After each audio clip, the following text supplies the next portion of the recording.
of the MetroPlan Executive Board to order. Today is December 4th, 2025. May I have roll call, please? Certainly. Cami Suhovieco, Business Manager for MetroPlan. I will begin with the executive board members. Chair Miranda Sweet, Vice Mayor Flagstaff is here.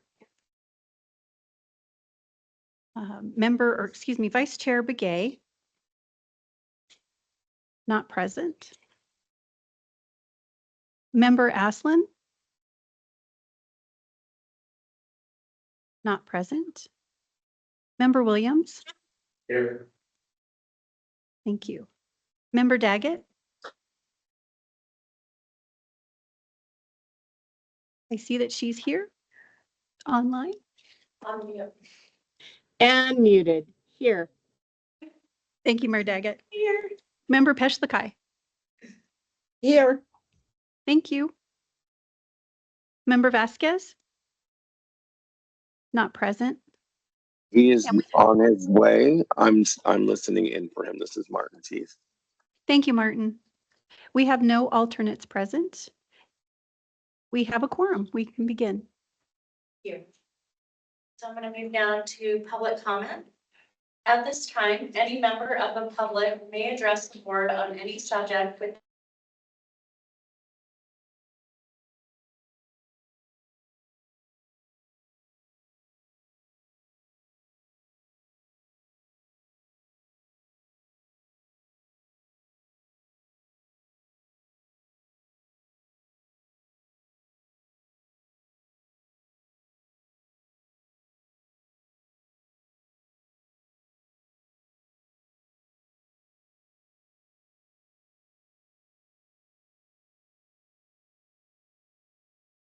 No, Madam Chair, I did not receive any requests to give public comment prior to the meeting, and there is no one present in the room today. You're welcome. We're down to approval of minutes. We need to approve the minutes for December 4th and amend the minutes for December 6th. Did you have? I do have an explanation for you. Madam Chair, members of the board, we need to make an amendment to the meeting minutes for November 6th. I failed to note the member giving the motion to second and the actual passage. So you'll see in your meeting packet that it included that additional information in bold. So that is the amendment that we're requesting. Thank you for that explanation. So I believe we're going to do this in two separate motions. May I have a motion to approve the minutes from the December 4th, 2025 meeting? I'll move. Do I have a second?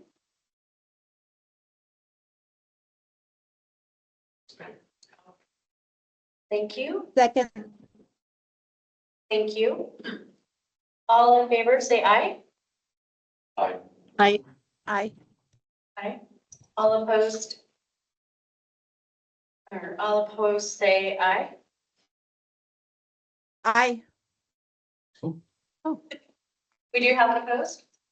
no, Oh. I think the request should be all opposed with say nay. Say nay, sorry. It wasn't on there. I'm reading line. Okay. All right, it does sound like that motion passes. Thank you, everyone. So now we need to approve the minutes from the November 6th, 2025 meeting with the proposed change to action item number 1. Is there a motion? So moved. Second? I'll second. Thank you. Any opposed? All those in favor, say aye. Aye. And that passes. Thank you. Thank you, Madam Chair. Consent agenda items on the consent agenda are routine in nature and have already been budgeted or discussed by the executive board. And at this time, there are no items on the consent agenda. Moving on to C. Consideration and possible action to regarding support letter for Town of Tucson build grant application. Kate. Thank you, Madam Chair, members of the board. This item is coming to you because it is a grant application from outside of our region that is not included in the strategic grants plan. The strategic grants plan, again, is the document that we adopt that identifies what our intention is around grants. And in that plan, it says that if a grant proceeds that is identified in that plan, that we can just, the executive director can issue a letter of support. But when we have a grant that's outside of what we thought we were going to support in the region, that we would come to the board and ask for that support. So the strategic grants plan identified the Belmont interchange for the BUILD program. The BUILD program was formerly known as RAISE, formerly known as Tiger. It's been around a long time. The county has done more work on the Belmont interchange recently and realized that the cost estimate for that project is well over the $25 million cap in the BUILD program, and they don't have the money for the gap. The project is probably closer to $75 million for phase one and another $50 million for phase two. So it's just not going to be a fit for this program. We then called our other member agencies and suggested things they might want to consider applying for, but nobody was quite ready to move forward this round. But we knew that the county wanted to, the flood control district, the county's flood control district wanted to pursue a grant up in Tucson. So suggested that this might be an opportunity for them since we didn't have anything in the region. The project would resolve flooding on Highway 64 in Tucson. Obviously, Tucson has an important economic tie to Flagstaff with tourism at the Grand Canyon. So it does have benefits to our region when this roadway is functioning properly and guests can visit Grand Canyon. They are planning to apply. They are preparing an application now, and they have asked if we would be willing to submit them a letter of support. My recommendation is to provide them that letter of support. We don't have anything competing with it, and there is benefit. Additionally, the county is a member agency, and this is a project that they are trying to move forward. So, happy to answer any questions. Thank you. Are there any questions or comments?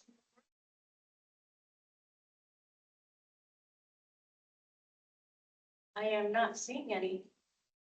So I am looking for a motion to approve the support letter for the town of Tucson build grant application. Can I get a motion? I'll move. Thank you. And thank you. Perfect. Did you get that? I did. Okay. Great. Any discussion on that? All those in favor say aye. Aye. Aye. Any opposed, say nay. The motion passes. Thank you, Katie. You're welcome. Down to item 2, consideration and possible action regarding letter of support for John Wesley Powell Boulevard extension. And Kate, you're up. Thank you. So this is a similar circumstance where we have a project moving forward in the region that's not in the strategic grants plan. So I wanted to bring it forward to the board for consideration. They currently, the city, this is a city project, the city is currently moving forward with an Arizona Smart application for design and engineering of the roadway that you see there in yellow out by the airport. So you can see the airport on the screen. This connects I-17 to Lake Mary Road.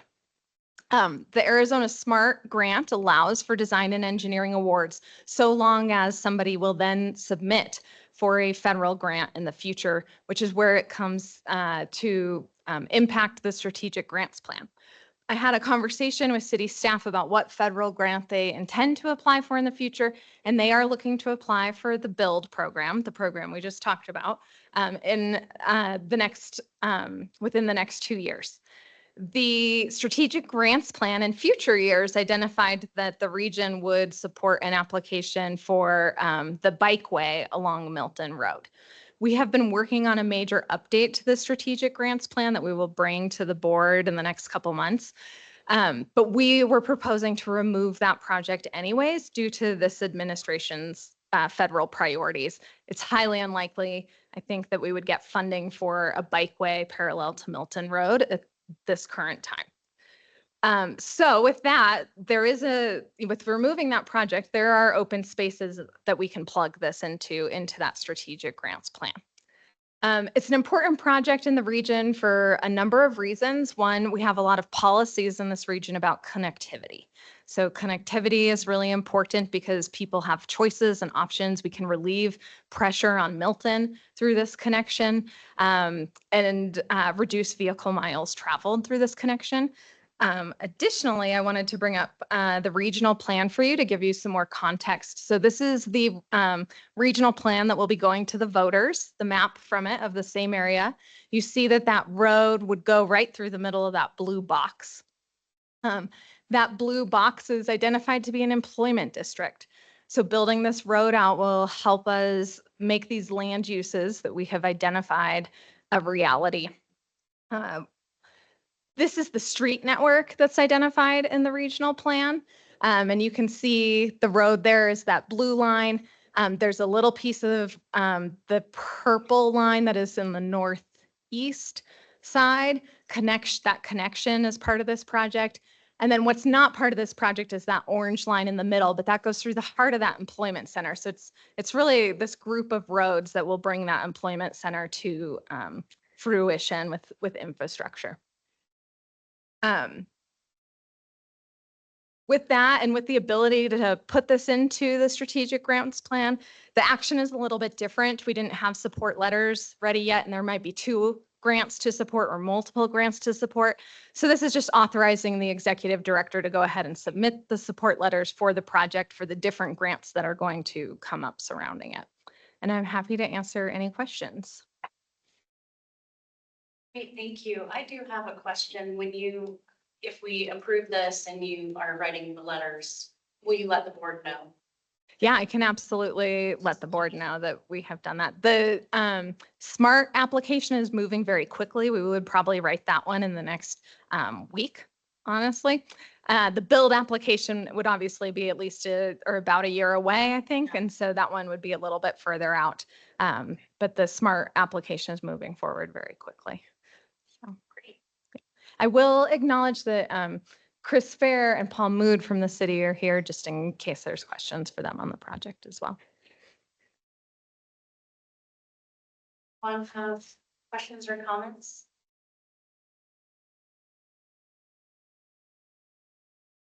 This is exciting, so I'm glad that you're on top of it, doing the letters of support. Okay, so with this, I am looking for a recommendation to authorize the executive director to issue support letters. Do I have a motion? I'll move that we authorize the executive director to issue support letters for grants for the extension of John Wesley Powell Boulevard between Lake Mary Road and I-17. Thank you. Do I have a second?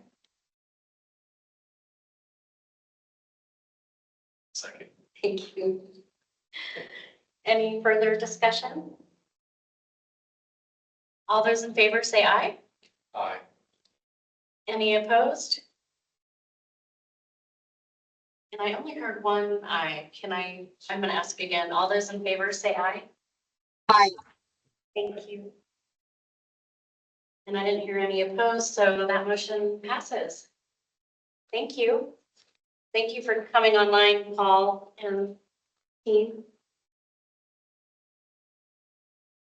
Moving down to 3, consideration and possible action regarding letter to Northern Arizona University President Cruz Rivera.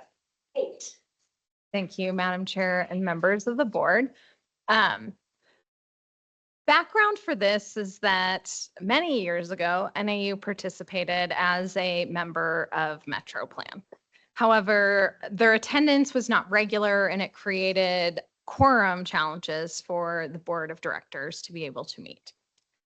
NAU subsequently left the MetroPlan board, but 2 years ago, we invited them back to participate again. And that's because they are a large landholder and network holder for transportation systems in the region.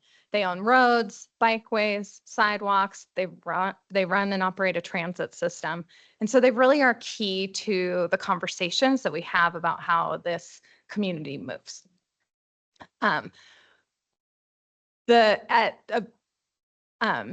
several years ago, several years before sending that letter, we did include them in the bylaws in the management committee format. So that they, and on the TAC, but they never filled the TAC seat. So the TAC had a vacancy for NAU. The management committee has a slot that does get attended by Josh Mayer, and then no seat on the board. So we wanted to clean that up when we sent the letter and invited them to fully join. There is a $5,000 per seat fee, so that is part of the letter that we sent them. But also then they get all the benefits of MetroPlan. In the meantime, because they sit on the TAC and the management committee, we show them on our letterhead, we put them on our website, and they've had the benefits of those things, but also potentially the drawbacks of those things. When we send out letters, we send them out with NAU's name on them, and we don't actually know that NAU is agreeing to any of the things that we are moving forward. So I think there's also a risk reduction or a protection for NAU by cleaning some of this up. I'm proposing that we now send NAU a second letter that says, we would still love for you to join our board. You are important to us, your network is important to us, but it's been 2 years since we sent the last letter. And since we haven't heard back from you, we are going to clean up our bylaws and our branding in the meantime to remove you. And if you ever want to come join, please let us know, and we are happy to have that discussion. The letter gives them until February is what the letter says now, that we would take these actions in February at our next board meeting. I am now suggesting we make that March because the February board meeting is the advance. So we don't have to have that conversation there. We could have it in March. I also have been coordinating with Josh Mayer on this action. He has now scheduled a meeting with leadership at NAU and me to talk again about the benefits of MetroPlan. We've talked before, but they wanted a refresher so that they can give us a clear answer before we take any action at a future board meeting, a yes or a no, very clearly without this hanging out there any longer. So that meeting will happen later this month. But in the meantime, I think it's still appropriate for us to send the letter that says we intend to do these things unless we hear otherwise from you. So that's a quick summary of what this item is about. And I'm happy to take any questions on it. The sample that you see there is our letterhead that's stating NAU. You will note the letter that we have drafted to NAU saying we're going to remove them is on letterhead with NAU's name on it to give an example of why this is important. Thank you. Any questions? Mayor Daggett? I just want to say that I think it's a really well-written letter and makes it clear that we would love to have NAU continue and to be a true partner with MetroPlan because they're important. So I appreciated the tone. Thank you. I did have a question. Has Josh or anyone stated why they are reluctant to So, join? yeah, there was at least a year there where the position that they wanted to fill the board was vacant, but probably just over a year of the 2 years. And so they were waiting to hire. And then we did meet with that staff person, a month after they came on board at NAU, talked about the opportunity. And I think it's just been lost in the shuffle with the onboarding of the particular person that NAU has been considering for the seat. Thank you. I too feel it would be very beneficial to have NAU part of this. So thank you for working with them and reminding Josh and kind of pushing that, hey, the deadline's coming up and hopefully they will make a change and come on board before March. Any other questions or comments? This is Member Peshalkai. I'd just like to, thank you, Madam Chair. Thank you. I'd just like to say thank you to MetroPlan Director Kate Morley too, that keeping the communication going to NAU. And when I came on board, I thought it was good that they were part of your board membership. And so just everything that everyone has said, making sure that you're going back to speak to the current staff and making sure that this is a decision that that they didn't foresee or that they approve of. So thank you. Thank you. Any other questions or comments? May I have a motion to approve the letter?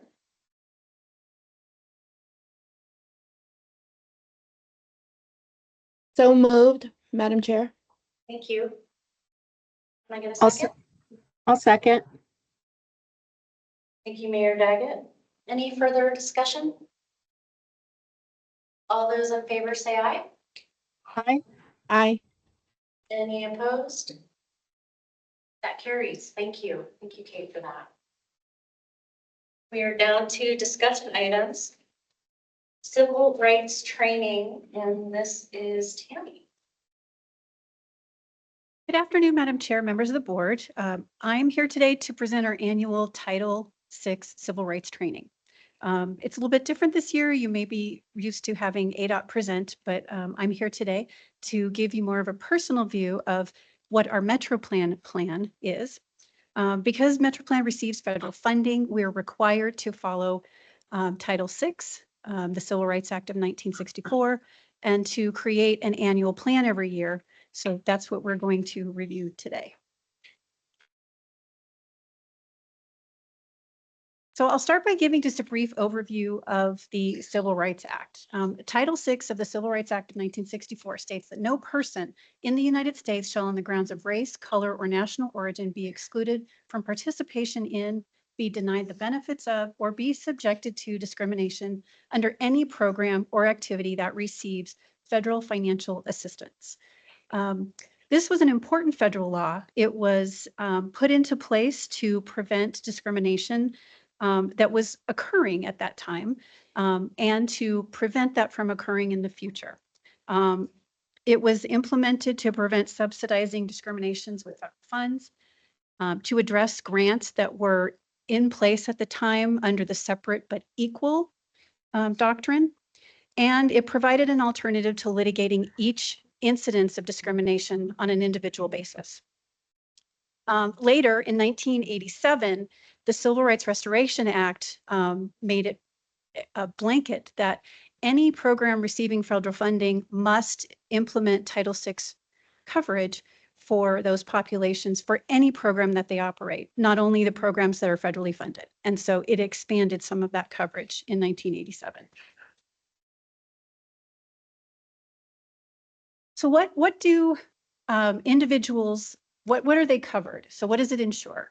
It ensures that individuals are, they cannot be denied a service based on race, color, or national origin, that they are not provided a service or benefit that's different than what's provided to others. It has to be the same service.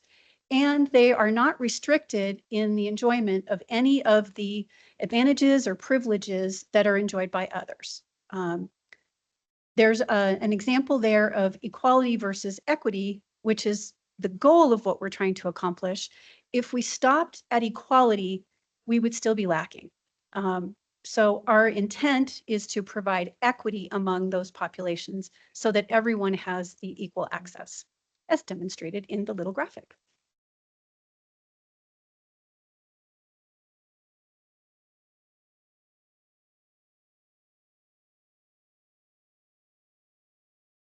So MetroPlan established some basic principles to serve as our overall objectives for implementing our Title VI program. These basic principles include that we will make transportation decisions that strive to meet the needs of all people. We will enhance public involvement to reach all segments of the population and ensure that all groups have a voice in the transportation planning process, regardless of, I'm going to read the entire list to you because it's more than just the race, color, national origin. Our plan includes race, color, national origin, sex and gender, gender identity or expression, sexual orientation, age, disability, as well as income status. Another basic principle is that we will provide the community with opportunities to learn about and improve the quality and usefulness of transportation in their lives.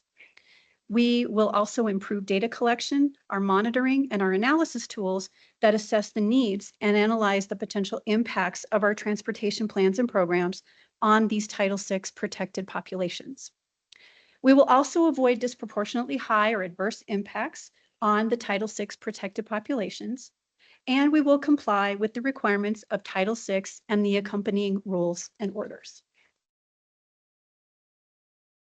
So part of the Title VI plan requires us to identify a Title VI coordinator. That is me. My role is to ensure that our information is accurate, that it's current, that we are following it within the agency. I am also required to provide training to all of the MetroPlan staff, our board members, our TAC members, as well as any of our consultants or contractors or our subrecipients.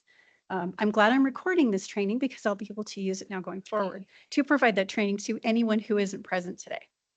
I also attend the annual training that's provided by ADOT. That's ADOT ECR is the Office of External Civil Rights, and they are the entity that I work with to make sure that my plan meets the requirements, that we are following all of the guidelines. That training will take place in February, and so you might expect to hear a little update in our happenings in March about how that training went. I'm also required to submit the annual plan as well as our goals and accomplishments reports.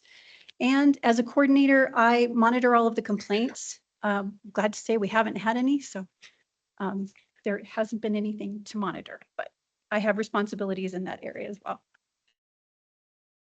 We also have a Title VI liaison, and our liaison is Mendia Gonzalez. Her role is to ensure that our planning complies with Title VI. She serves as a point of contact for our public when they are interfacing with MetroPlan during our planning activities. Mendia does a lot of analysis on the effects of our planning and helps update our annual data for all of our different language speaking populations within Flagstaff. She also receives community feedback and helps pass that on to myself and the executive director, so we're all in the loop and we understand what's happening out in our communities. Part of the annual civil rights plan includes that we account for limited English proficiency persons. And so a limited English proficiency individual is someone who does not speak English as their primary language, who may have a limited ability to read, speak, write, or understand English. These are the persons that we would consider to be limited English proficiency. And we have a plan in place to address that. How we ensure that they would have access to our information is mainly through two ways. We use a 4-factor analysis when we're evaluating a planning activity, and we also have what's called the safe harbor threshold. So the 4-factor analysis is something that we use to evaluate any of the activities that happen in the region. It could include activities that across the whole region, and we also use it if we're addressing any planning activities that are specific to, say, a corridor or a specific area within the region. It ensures that these limited English proficient individuals would have access to either oral interpretation, written translation, so that they can understand what is going on. So number one in that 4-factor analysis is we look at the number or proportion of LEP persons eligible to be served or likely to be encountered by this program or by this grant. The second factor is the frequency with which these LEP individuals would come in contact with the program or planning activity. The third factor is the importance of the service that's provided by the program in these individuals' lives. And then the fourth factor is what resources are available and what's the overall cost to MetroPlan.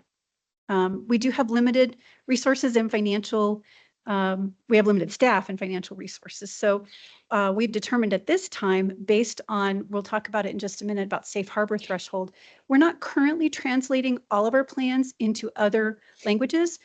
because I've identified through the census information that we don't have any populations that reach that safe harbor threshold. So what is that? The safe harbor threshold identified in Title VI states that anytime an LEP language group reaches 5% or 1,000 persons, either in that region or with that specific project, we are required to translate those documents, the vital documents. In our area, as we review this every year, so we're pulling new census data or forget what it's called, the American something survey, community survey. The American Community Survey also provides this information for us. And we do not have any of those language populations that reach this threshold. So, but now having said that, if we did receive a request for information in another language, or we had someone with questions who wasn't understanding the information provided in English, we are able to make arrangements for translation if we receive that request in advance. Another requirement of our Title VI plan is that we want to engage with the underserved populations. So one of the things that we do, actually several things we do, is we maintain a distribution list that has community groups, individuals, these might be religious groups, who have contact with who we believe could be these limited English proficiency populations, these groups of people. By maintaining that list of those organizations, it helps us to be able to engage those people. It gives us an in to find them, to help spread some communication and get the word out. So that's something that we do. We also send, we may send news releases, or we might place advertisements in areas where we know that we'd be able to get the information out to those populations. We also evaluate our meeting times. So we want to make sure that we're meeting at a time when members of the population could attend. We also, for the most part, we record each of our meetings, making that available to people who want to view or hear the meeting at a later time.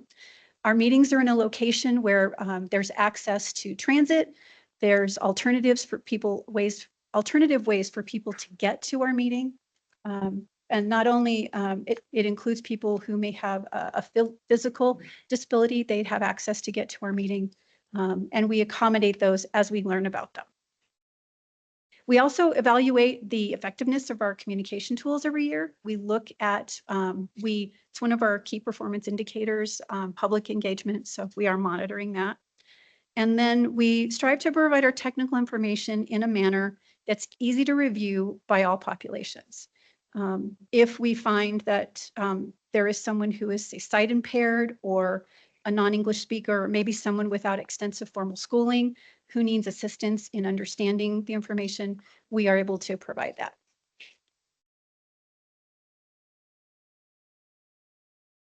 The next part of the plan that we'll talk about is our data collection and analysis. We're required to collect data. It's an important aspect of our Title VI plan. Really, it's an important part of all of our plans. The collection of the demographic information assists us in determining the impacts of our potential projects on these populations. We've developed baseline demographics. Thank you, Mandia. We have a baseline demographic profile that represents the key demographic data in the MetroPlan region, and it identifies the population groups and communities that we would need to consider under Title VI. We have obtained this information, as I mentioned before, through the US Census, and so we monitor that as it's updated, as well as through that American Community Survey database. Each year, we update the demographic profiles. The maps that you see there on the slide are part of our plan. We have maps for different categories of language speakers, and so we're able to know where they are throughout the region. And that is all analyzed by our Title VI liaisons. Excuse me. So now I'll review the complaint procedure. As I mentioned in the intro, we have not received any complaints thus far, but we do have a procedure, formal procedure in place in our plan should someone need to make a complaint. On our website, we have complaint forms available in both English and Spanish. We request that the complaints be in writing. but we are able to transcribe a complaint if we have someone, let's say, is limited English proficient. We can interview them and take the information that way. We report all complaints within 72 hours to the ADOT Office of External Civil Rights.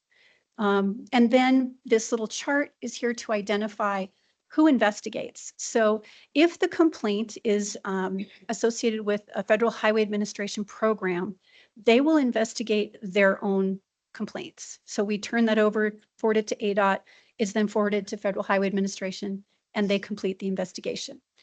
If the complaint is received for a Federal Transportation Administration grant, MetroPlan does that investigation. So then I would be following up and conducting the investigation, providing a report to the executive director, and following through with the results of that investigation with the individual who made the complaint. And with that, I've reached the end of the training. Are there any questions, Madam Chair? Thank you. That was very thorough. Appreciate it. Any questions or comments? I am not seeing any. Okay, thank you for your time. Thank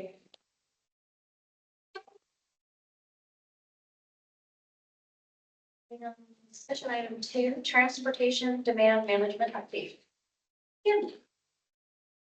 Thank you, Madam Chair and members of the board. Kim Austin, Transportation Demand Management Planner.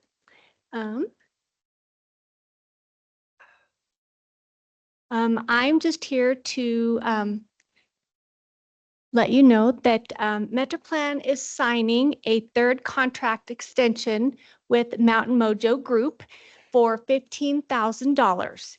The key tasks for this contract extension are: 1, to update the MetroPlan Safe Routes to School landing page, and an audit of our transportation safety page of our website.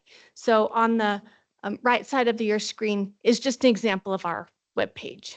But we want to streamline it, make it more user-friendly, and really create a resource for the community, and just make it really more user-friendly and easier to navigate.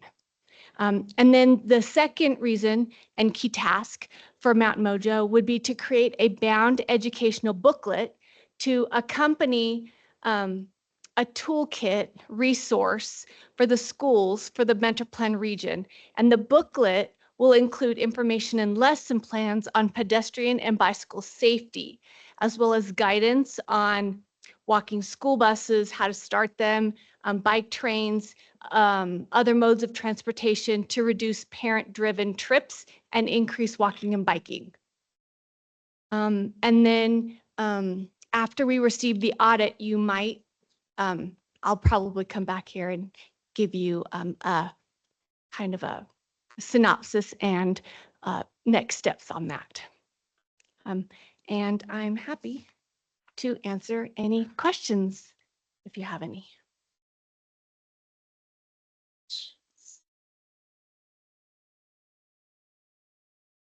I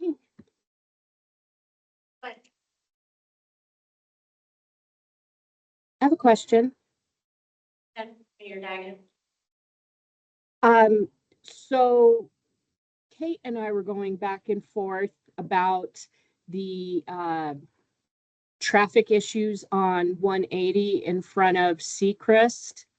And I'm wondering, you were going to have a conversation, Kate, I believe, with someone, and I can't remember who it was, about trying to do something with students who are attending Seacrest and them getting to school in a manner other than private vehicles.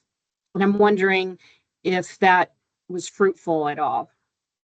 Yeah, I think, Mayor, what I referenced was Kim has been undertaking an existing conditions report, and then that existing conditions will give us strategies that we can implement at each school, unique to each school, based on where kids live, what the infrastructure adjacent to them is, et cetera. And I'm going to pass it back to Kim and see if she knows of anything to share about Seacrest in particular, based on the information so far. That report's not quite final as yet.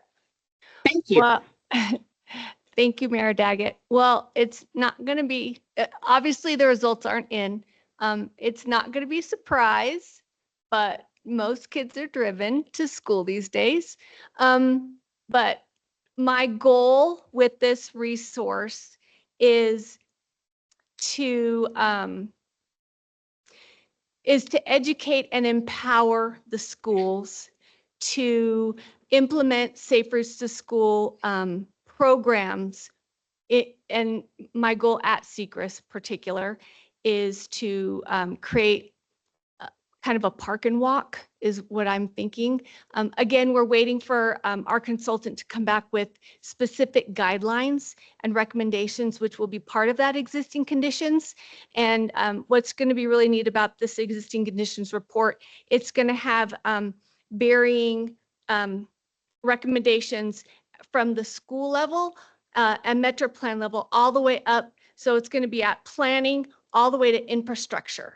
And so there's going to be all the different realms of ways that we can reduce parent-driven kids and easy, easy low-cost ways to big funding ways, the whole gamut. And so that report should be out at the end of February. But my goal is to empower the schools, hopefully through the PE teachers, that's my goal, to really create these programs that are sustainable from within, because I really believe that it's going to be the schools, and each school is different, like Kate said, and they're going to need to encourage their population to really work on this issue, to be sustainable and to keep happening. Did that help? It did. Thank you. It just illustrates how important this planning is that you're doing. And trust me, it's on my radar. All the schools, I promise. Thinking back, wondering when you bring the booklet to the school, were you meeting with the PE teacher and kind of going through it all and discussing, or is it just, here you go, please read it and hope that they follow through? So we're trying to figure out exactly the process on how to train, but the first step will be to engage a higher level, probably leadership to start, superintendent, principals, maybe school board, potentially city council, kind of higher level, so that because the existing conditions report is going to be regional, and then we're going to narrow it down to each school, and each school will have a report card, and they're going to get a grade because of course you've got to go there. And so, I don't know if anyone gets an A, but anyway, I don't remember.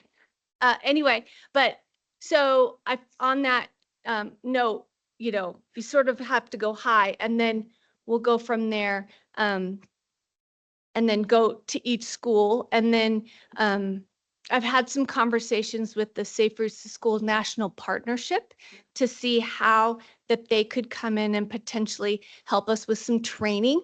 And then of course I can do some training. I'm a league certified instructor, so I could help on the bike front. So between the two of us, yes, hopefully empower and train the PE teachers.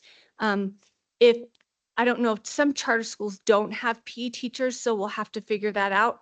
But yeah, so it'll come from the school so that in the event funding is gone, or,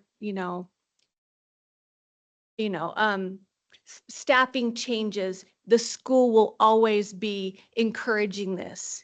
It's not someone that's coming in and running their program.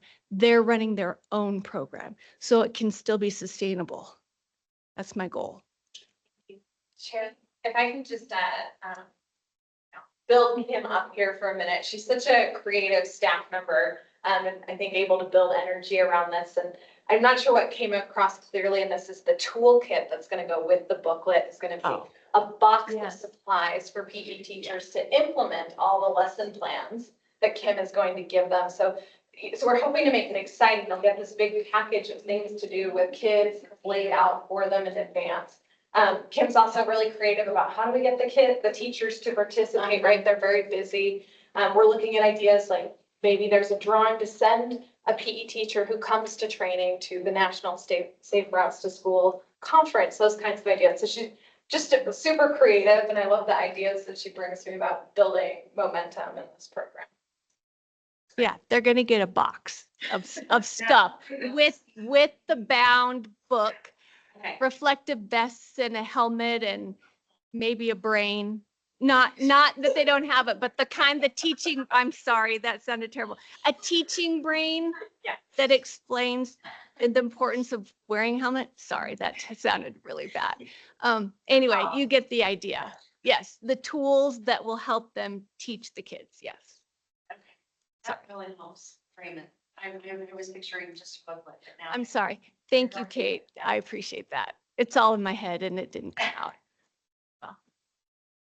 Well, I think that's wonderful. I myself was a teacher, and I can picture this with Miss Rose, who was our PE teacher back in the day. And I think this is a valuable tool for the schools to understand what we're trying to get at here, and to have that kit for them is going to be helpful.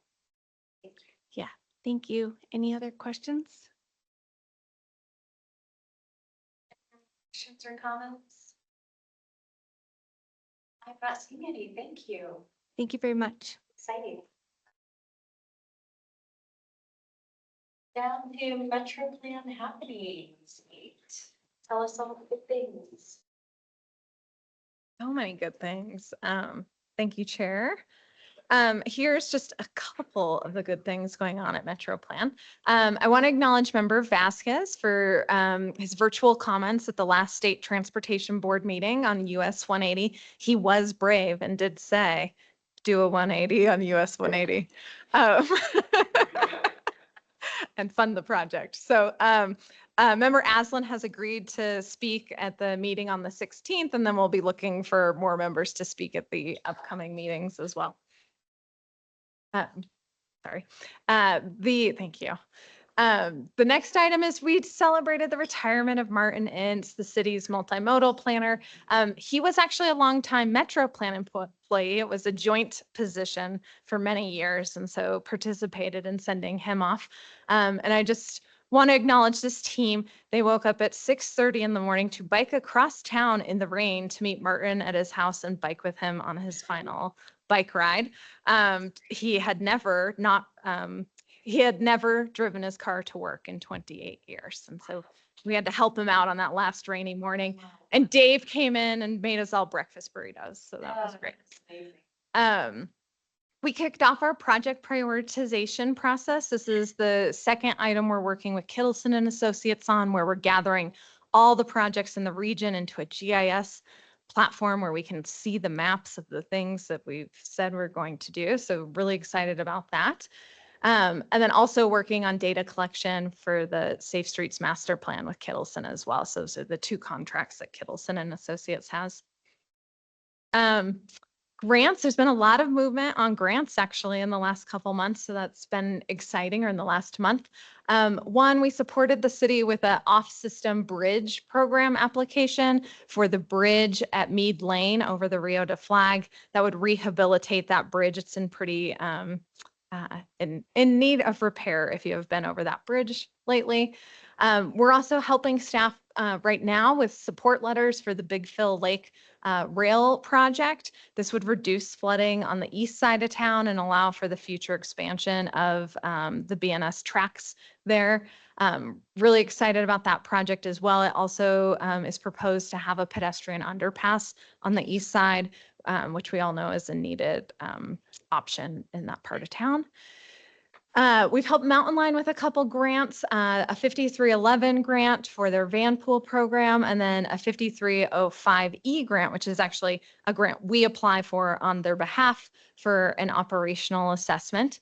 So those have been going on. And then Very recently, in addition to the things that are on here, we have been assisting the city with that, the support letters for the JWP application that we just talked about earlier today as well. So I think that's it for the happenings with grants, but it's been nice to see this kind of pick up again lately. And hopefully we'll get some money in the region. And that is the end of the happenings report, if you have any questions. Any questions for Kate? Good update. Down to closing business, items from the board. Board members may make general announcements, raise items of concern, or report on current topics of interest to the board. Items are not on the agenda, so discussion is limited and action. Board members, do we have any items? Member Pesh. Madam Chair. Yes, thank you, Madam Chair. I just wanted to, Kate did make the announcement just a second ago, but the next state transportation board meeting is on the 16th of this month, and it's going to be in Maricopa. And then also, I did let our board know in the last couple of months that the bridge in Cameron is going to be named, and we thought it was going to be this month, but it looks like it could go into February and March. And I'll keep you all posted on when that naming will be done. And then also, I had one more thing. This is what happens when I don't write it down. That's it, I guess. Thank you. Thank you. Please keep us up to date on the bridge naming. Thank you. Anyone else online or in the room? Don't have anything. I do hope everyone here can get home safe today. Thanks for joining online. Our next scheduled executive board meeting, the annual strategic advance in person Wednesday, February 4th, 9 a.m. to 12 p.m. And that will be held here. Yes. In this building. All right, with that, our meeting is adjourned. Thank you, everyone. Thank you.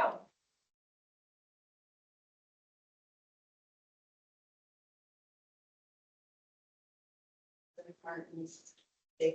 Oh my gosh. I found it.